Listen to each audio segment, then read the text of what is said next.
নমস্কার বন্ধুরা, সবাই কেমন আছো? আশা করি এই গরমে সবাই ভালো আছে।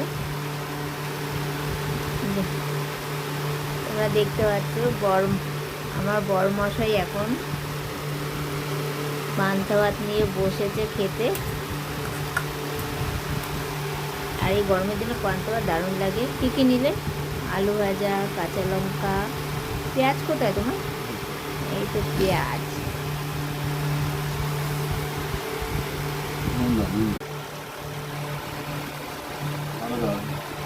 আরও নুন দেবো? গরমের দিনে পান্তা ভাত খেতে দারুণ লাগে, তাই না বলো? তোমার ভালো লাগে খেতে? হ্যাঁ, কি বলো? ও, ভালো লাগে না দেখি নিয়ে তো বসে পড়েছো। মুখটা দেখি তোমার দেখতে পাচ্ছে না কেউ।